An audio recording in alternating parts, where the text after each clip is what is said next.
السلام عليكم. والرواية ديني أنت خريستوس حلقة دي كوباد نمرود لبكن إيا شن بقول إلى لبكن أوسنا قهر لرشدي نبي عيسى.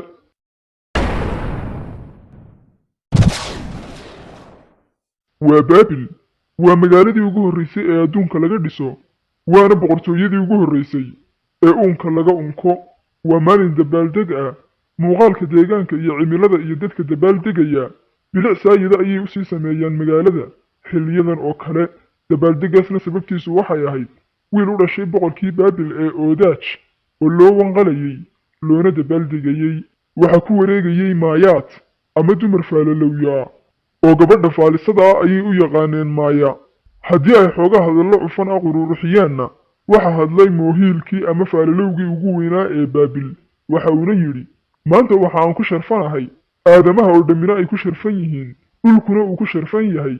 inuu dhashay wiilkii tuurta u ridan lahaa magaca boqortooyada reer kuush waxaana loo bixiyey zahaak or iyo qaylo ayaa laisku daray sida ay xilliyada dabaaldegu caanka ku yihiin balse magacii wabarka lama jeclaysan oo macnihiisu waxa uu ahaa maska seedhmada badan ama maska daalinkaa barbaar wabarkii yaraa ee zahaak wuu qaangaadhay ma garanaysaa markan uu qaangaadhay da'diisu intay ahayd waa 100 jir welina waxa uu ahaa barbaar oo da'da aadamuhu waagaa 500 oo sano ilaa iyo 1000 sano ayay ahayd isagoo ku ilwaadsanaya bilicda magaaladiisa ayuu arkay oday duq ah oo diifaysan ilkaha badankoodu rigaaxmeen garkiisa ay ku yaalaan timo kooban oo dhaadheer aadna isugu marmay waa muuqaalkii ugu foosha xumaa ee uu abid arko waxa uu sitay maro madow oo rifan waxauna odaygaasi u soo jihaysnaa dhankiisa isaga oo si kuutin iyo dheeldheelle ah u soo abaaraya oo yaro dhitinaya markiiba amiirkii zahaak isaga oo xanaaqsan ayuu warsaday su'aal cadho leh sidee ayaad ku soo gashay meeshan dulliyahow duqii ayaa ugu jawaabay aniga oo dhitinaya ayaan ka soo gudbay kuwo isku sheegaya inay ilaalinayaan boqorka kuush wiilkiisa waxaanaan damcay bal wiilkan la faaninayo inaan soo arko balse waxaan u jeedaa nin sidii uu dumar u dhex wadhnaa badhnaag noqday oo aan seef iyo waran midna ku dheerarayn mar qudha ayay haweenkii huwanqaawanta ahaa ka wada naxeen boodadii degdega ahayd ee zahaak waxa uuna waran kala haaday mid ka mida ilaaladii odaygii ayuuna wadnaha ka likeeyey isaga oo ku tuuraya gacan miisaaman oo dhisantay haddii uu isgeelaamiyey duqiina waxa uu amray in bakhtigiisa loo tuuro libaaxyo qol halkeer ah lagu gaajaysiiyey waxa uuna amray in ilaaladii uu soo dhaafay oo dhan laga daba tuuro dhammaantoodna libaaxyadii ayaa hawada ku googooyey isaga oo xanaaqsan ayuu aaday qolkiisii mise waxa u baxay cod la moodo abeeso ama abguri qaaqsanaysa haddii uu eegayna waaba duqii laftiisii zahaak wuu naxay oo xanaaqay u qaadan waana way ku noqotay kadib inta uu u dhaqaaqay dhankii qorigii dabka ahaa ee qolka ifinayey ayuu ku ganay duqii oo ku tuuray balse yaabba waa ka dambeeyee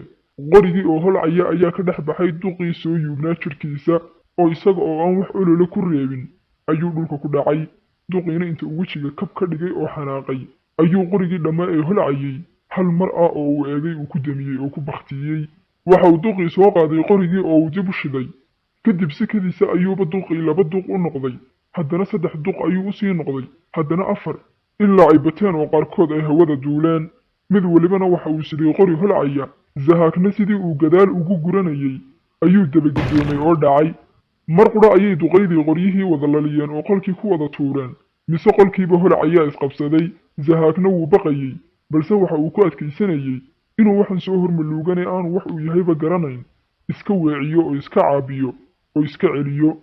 mar keliya ayay haddana odayaashii isku oday keliya noqdeen kadib ayuu ku yidhi zahaak isaga oo sidii abeesada u qaaqsanaya garaadkaaga yar ee gaaban ha ku daalinin fakar ina kuu show aniga waxba igama qaadayside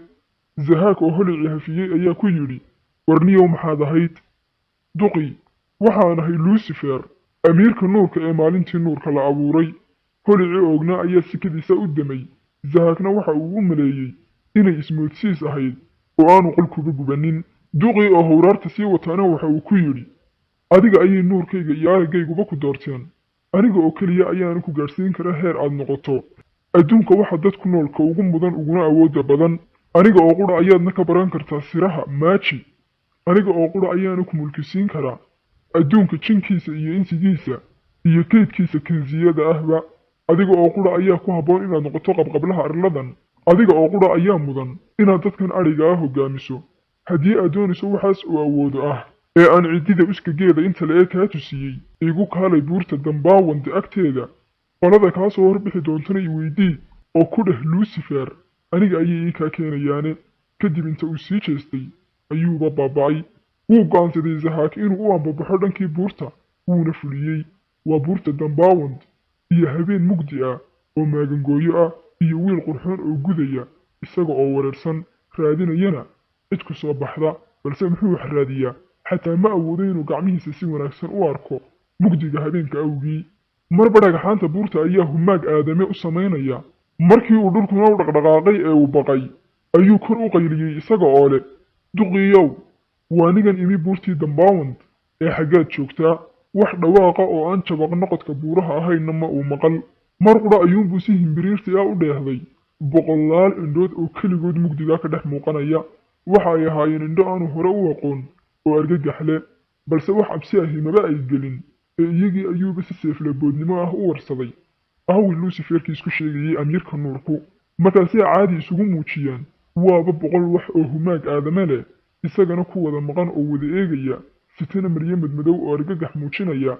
kadib iyaga oo aan juuq iyo jaaq midna odhan ayuunbay dhanka waqooyi u dareereen isagiina wuu dabagalay kadib waxa ay gaadheen hog hulan oo buurta gunteeda ku yaalla waxayna u kala baxeen laba saf oo muujinaya inay isaga u bannaynayaan waddo kadib dhexdooda ayuu maray oo raacay waxa uu gaadhay lucifer haddii uu khankiisii galayna waxa uu dheehday laba qori oo iftiin aan sii ridnayn bixinaya luciferna uu dhex fadhiyo wejigiisa caadi uma u arag wuuna fahmay waxan inaanu aadame ahayn garaadkii baabiliyiinta hore isagoo ku fekerayana waxa uu is yidhi wartanu ma ilaahay oo carshigiisii ku fadhiyaba balse qalbigiisa baqdin iyo argagax ayaa galay zahaak ma uu awoodin inuu garto in waxaan uu dhowrka tallaabo u jiraa uu yahay shaydaankii weynaa ee lucifer ama sida aynu muslin ahaan u naqaano ibliis